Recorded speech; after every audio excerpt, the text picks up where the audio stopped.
निरंकार की हुकूमत। आशा करता हूँ साथ संगत जी सदगुरु माता की कृपा से आप सभी अच्छे होंगे, स्वस्थ होंगे। साथ संगत जी आप जी के चरणों में बहुत ही सुंदर प्रेरणादायक कहानी विचार, जिसका विषय है निरंकार की हुकूमत। तो आइए जानते हैं साथ संगत इस प्रेरणादायक कहानी के माध्यम से।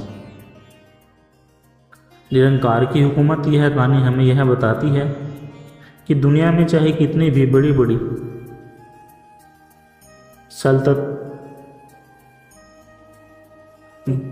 सल्तनत, बादशाहत और राजमहल क्यों ना आ जाए, अंत में सच्चा हुक्म केवल उसी का चलता है जो निरंकार है, जिसे कोई देख नहीं सकता लेकिन जो हर जगह मौजूद है। इंसान अपने अहम और सत्ता के नशे में कितना भी चूर हो जाए, पर एक दिन उसे समझ आ ही जाता है कि असली बादशाह वही है जिसे हम परमात्मा, निरंकार या ओमकार कहते हैं। इस कहानी में हम एक ऐसी शक्तिशाली राजा के जीवन में झांकेंगे जो अपनी ताकत और खजाने पर गर्व करता था, लेकिन एक दिन जब उसकी सत्ता, सेना और शक्ति सब बेबस हो गए, तब उसे यह एहसास हुआ कि सच्चा मालिक तो निरंकार है। तो आइए साथ संगत जी जानते हैं। बहुत समय पहले की बात है। एक विशाल साम्राज्य था जिसका नाम अपार जयपुर। उसके राजा का नाम महाराज विक्रमसेन। विक्रमसेन का साम्राज्य चारों दिशा में फैला हुआ था। बड़े बड़े पड़ोसी राजा उससे डरते थे। उसके पास अपार खजाना, लाखों सैनिक और अनगिनत नौकर चाकर थे। राजा को अपनी शक्ति पर बड़ा घमंड था। वह दरबार में अक्सर कहता,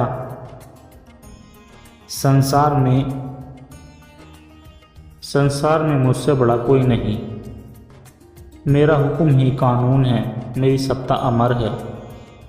राजा का एक मंत्री था जिसका नाम अच्युत था। वह संत प्रकृति का था। वह अक्सर राजा को समझाता, महाराज असली हुकूमत तो निरंकार की है, हम तो बस उसके खिलौने हैं। लेकिन राजा उसे हंसी में उड़ा देता था। एक दिन राजा ने अपने साम्राज्य को और बड़ा करने का विचार किया। उसने उत्तर दिशा में पड़ोसी राज्य चंद्रगढ़ पर हमला कर दिया। उसकी सेना ने चंद्रगढ़ को तहस नहस कर दिया। राजा को बहुत गर्व हुआ। वह अपने दरबार में ऐलान करता, देखो मेरी ताकत, कौन कहता है कि मौत मुझे छू सकती है, मैं अमर हूं। मंत्री ने फिर कहा, महाराज जीत और हार तो माया है, असली बादशाहत तो उस निरंकार की है जो हम सबको जीवन देता है। राजा ने गुस्से में मंत्री को जेल में डाल दिया। मंत्री जेल में भी घुसता। वह वहाँ कैदियों को सत्संग सुनाता और कहता, सब उसकी मर्जी है, आज मैं यहाँ हूँ, कल कहीं और, मालिक वहीं है। राजा इधर राजा का घमंड और बढ़ता जा रहा था। उसने कर वसूलने के नियम और कठोर कर दिए। प्रजा त्राही त्राही करने लगी। मंदिरों में पूजा पाठ कम हो गया, क्योंकि राजा ने आदेश दिया था कि पूजा का धन भी खजाने में आए। उसी साल अचानक राज्य में सूखा पड़ गया। खेत जल गए, नदियाँ सूख गई। राजा ने सोचा, कोई बात नहीं, मैं अपने खजाने से सब संभाल लूँगा। लेकिन खजाना भी सीमित था। सूखा लंबा चला। लोग भूख से मरने लगे, चोरी डकैती, विद्रोह होने लगा। राजा की सेना भी असहाय थी। राजा ने सारे राजवेद बुलाए, पर कोई हल नहीं निकला। अब राजा को पहली बार एहसास हुआ, शायद मेरा हुक्म इस कुदरत पर नहीं चलता। राजा ने भूखे प्रजाजनों को शांत करने के लिए मंदिरों से दान दिलवाना शुरू किया। वहीं मंदिर जिन्हें उसने करों से खाली कर दिया था, अब उसे संतों की याद आई। उसने मंत्री को जेल से बाहर निकलवाया मंत्री ने कहा, महाराज यह संकट तुम्हारी ताकत तोड़ने ही नहीं, तुम्हारा अभिमान तोड़ने आया है। मालिक को मान लो, अपनी सत्ता को उसके चरणों में अर्पित कर दो, सब अच्छा होगा। राजा के भीतर कुछ पिघलने लगा। राजा ने दरबार में ऐलान किया, मैंने अहंकार में जो पाप किए उसके लिए मैं क्षमा चाहता हूँ। असली राजा तो वही निरंकार है, मैं बस उसका सेवक हूँ। आज से मेरी बादशाहत उसी के नाम। राजा ने माफ़ी मांगी, लोगों के कर माफ़ किए, मंदिरों और संतों को सेवा का अधिकार लौटाया। अगले ही दिन बारिश होने लगी, खेत लहलहा उठे, लोग खुश हुए। राजा ने सादा जीवन अपनाया। वह मंत्री के साथ गांव-गांव घूमकर सत्संग कराता। वो कहता, भूलकर भी अपनी सत्ता पर घमंड मत करना, मालिक की हुकूमत को मानो, वही असली बादशाह है। इस प्रकार अब राजेपुर फिर से खुशहाल हो गया, लेकिन अब वहाँ राजा नहीं निरंकार की हुकूमत मानी जाती थी। सासंगत जी, संसार की सारी सत्ता, शक्ति और वैभव क्षणभंगुर है। सच्चा राजा, सच्चा हुक्मरान यही निरंकार परमात्मा है। जो उसे पहचान लेता है वही जीवन में सच्चा सुख पाता है। सासंगत जी, बहुत पुरानी बात है। एक गांव था जिसका नाम निरालापुर था। इस गांव की एक खासियत थी कि यहाँ के लोग बहुत मिलजुल कर रहते थे।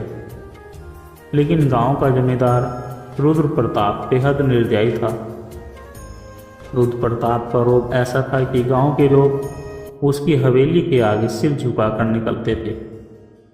अगर किसी ने सिर उठाया तो उसे कठोर सजा मिलती थी। रुद्र प्रताप कहता, इस गांव में मेरा हुक्म चलता है, खेत मेरे, पानी मेरा, हवा भी मेरी मर्जी से चलेगी। गांव के बाहर एक बूढ़ा संत रहता था जिसका नाम भैरवनाथ था। वह अक्सर गांव वालों को कहता, रुद्र का रोग चिरकाल तक नहीं रहेगा, असली हुकूमत तो निरंकार की है। पर लोग डरते थे और संत की बात को मजाक समझते थे। एक बार गांव में सूखा पड़ा। लोग रुद्र प्रताप से मदद की भीख मांगने लगे। रुद्र प्रताप ने अनाज का दाम 10 गुना बढ़ा दिया। गरीब लोग अपनी औरतों के गहने और खेत गिरवी रखकर मुट्ठी भर अनाज खरीदने लगे। गांव में चोरी, लूटपाट, अपहरण जैसी घटनाएं बढ़ने लगी। भूखे लोग जमींदार के गोदाम से चोरी करने लगे। रुद्र प्रताप ने कई गरीबों को मार डाला, फिर भी उसका घमंड न कम हुआ। उधर संत भैरवनाथ गांव में घूमते और कहते, सुन लो ओ गांव वालों, जिनके पास पैसा है और ताकत है वही राजा नहीं, राजा वही है जो सबका पालनहार है, और वह है निरंकार। रुद्र प्रताप का इकलौता बेटा था जिसका नाम सुरेश था। वह 8 साल का नन्हा सा फूल था। एक रात सुरेश को भयानक बुखार हो गया। गांव के वेद हार मान गए। जमींदार ने नगर के वेद बुलाए, दवाई दी गई, लेकिन बच्चा और भी कमज़ोर हो गया। रुद्र प्रताप ने पहली बार अपनी ताकत को बेबस होते देखा। उसकी आंखों में डर था। उसने रात को आसमान की ओर देखा और गुस्से में बोला, अगर तू है तो मेरे बेटे को बचा, देखता हूँ तेरी हुकूमत क्या। गांव वालों ने कहा, जमींदार जी, संत भैरवनाथ के पास जाइए, वह निरंकार का नाम लेते हैं, शायद कुछ चमत्कार हो जाए। अहंकारी रुद्र प्रताप पहले तो हंसा, पर जब बेटे की हालत और बिगड़ी तो वह संत के पास गया। संत ने कहा, तू तो खुद को मालिक समझता था, अब असली मालिक की याद आई। रुद्र प्रताप ने घुटनों पर गिरकर कहा, मुझे माफ़ कर दो बाबा, मेरा बेटा बचा लो, मैं गांव वालों पर कभी अत्याचार नहीं करूंगा। संत मुस्कुराए और बोले, तेरा बेटा तो मालिक की मर्जी से ही ठीक होगा, मैं सिर्फ उसका नाम लूँगा, बाकी वही मालिक जाने। संत ने निरंकार का भजन किया, बच्चे के सर पर हाथ रखा। कुछ घंटों बाद बच्चा चुपचाप सो गया। सुबह उठकर उसने मांग की, माँ मुझे भूख लगी है। रुद्र प्रताप को पहली बार एहसास हुआ कि इंसान कितना बेबस है। रुद्र प्रताप ने गांव में ऐलान किया, आज से मेरे खेत, मेरा गोदाम, मेरी हवेली सब गांव के हैं। कोई गरीब भूखा नहीं रहेगा। यह गांव अपने निरंकार की हुकूमत में चलेगा।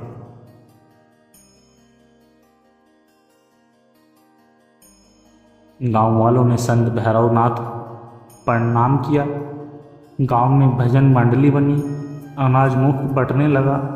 लोग मिलजुल कर खेतों में मेहनत करने लगे। गांव में सूखा गया, बादल बरसे, खेत लहराए। रुद्र प्रताप ने अपने पुराने अहंकार का प्रायश्चित किया। उसने संत भैरवनाथ के साथ रहकर निरंकार का भजन करना शुरू किया। कई साल बीत गए। गांव अब निरालापुर से प्रसिद्ध निरंकारपुर बन गया। लोग दूर दूर से दर्शन करने आते। रुद्र प्रताप वृद्ध हुआ, उसकी हवेली अब सेवा स्थल बन गई थी। अंतिम समय में उसने संत से कहा, बाबा, मैंने बहुत पाप किए, लेकिन आपसे मैंने असली बादशाहत देखी। दुनिया को बता दीजिए कि राज सिंहासन नहीं, असली हुकूमत केवल निरंकार की है। इतना कहकर उसने अपनी अंतिम सांस ली। गांव वालों ने उसकी समाधि बनाई। उस पर लिखा, यहाँ सोया है वह जिसने अपने घमंड को हराया और निरंकार की हुकूमत को पाया।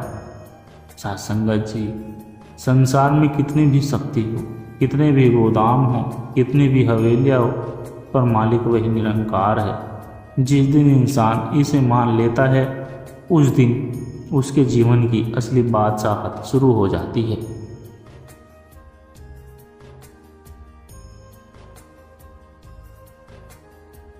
साथ संगत जी,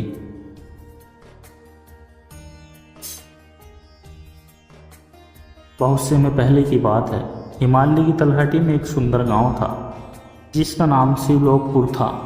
यह गांव बेहद शुद्ध और पवित्र माना जाता था। पर जैसे जैसे समय बीतता गया, गांव के लोगों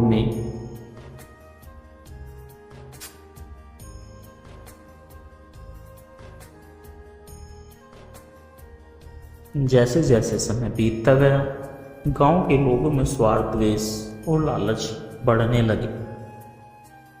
गांव का प्रधान, जिसका नाम कृष्णदास था, बड़ा अमीर था। वह धर्म कर्म की बातें खूब करता, पर भीतर से लालची था। वह गांव के लोगों से कर वसूलता और मंदिर के धन को भी अपने महल में छिपा लेता था। एक दिन गांव में एक साधु आए जिनका नाम स्वामी हरिदास था।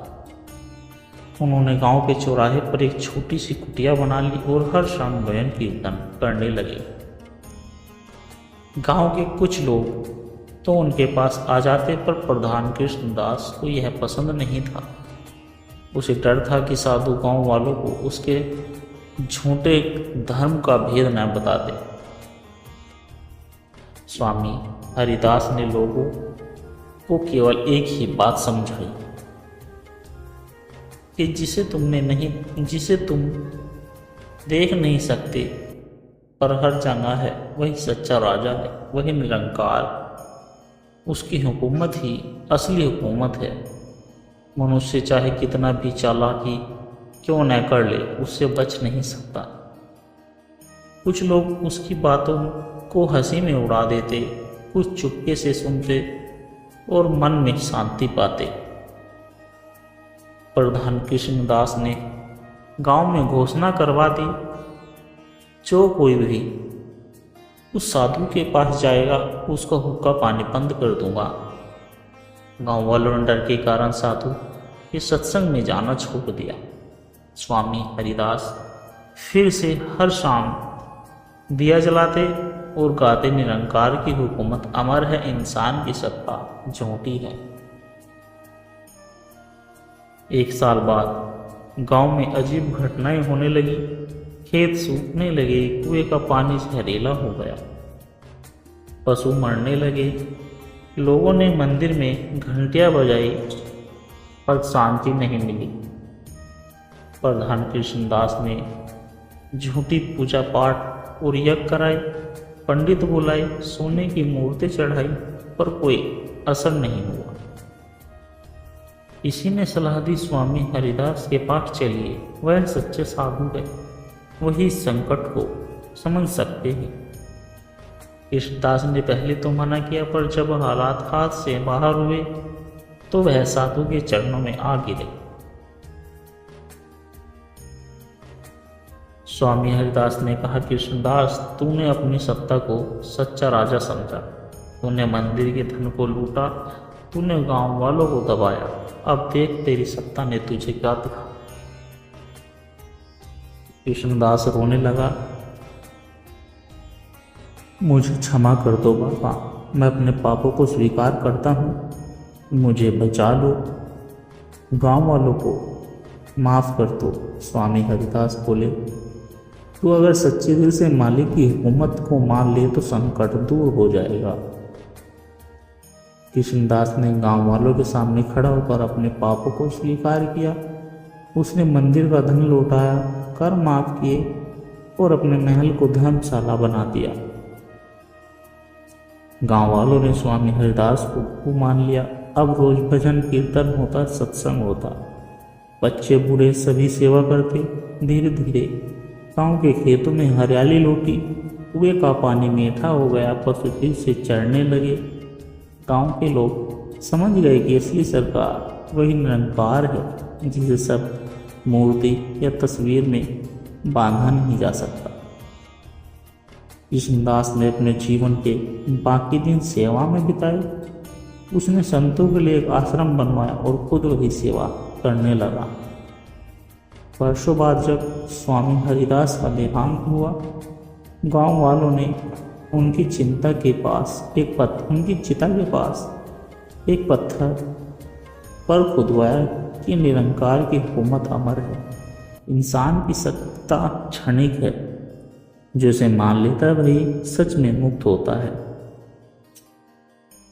गांव शिवलोकपुर अब निरंकारपुर के नाम से प्रसिद्ध हुआ। वहाँ हर साल एक मेला लगता, जिसमें लाखों लोग आते और एक ही वाक्य दोहराते, निरंकार की हुकूमत सर्वोपरि है। सत्संग जी, धर्म, शक्ति, सत्ता तब तक सच्चे नहीं जब तक उसमें निरंकार का एहसास ना हो। जिसने निरंकार की हुकूमत को समझ लिया, उसने जीवन को जीत लिया। सत्संग जी दास के द्वारा कहे गए प्रेरणादायक कहानी विचार यदि आप जी को अच्छे लगे तो वीडियो को लाइक करें, शेयर करें, कमेंट बॉक्स में धन निरंकार जी जरूर लिख दें और दास को आशीर्वाद दे। हर रोज आप जी के चरणों में ऐसी ही प्रेरणादायक कहानी विचार लेकर आता रहा। और सत्संग दास की प्यार भरी विनती आप जी के चरणों, दास के चैनल सोना इंस्पायर विचार को सब्सक्राइब जरूर कर लिए। सत्संग जी प्यार से कहना, धन निरंकार जी।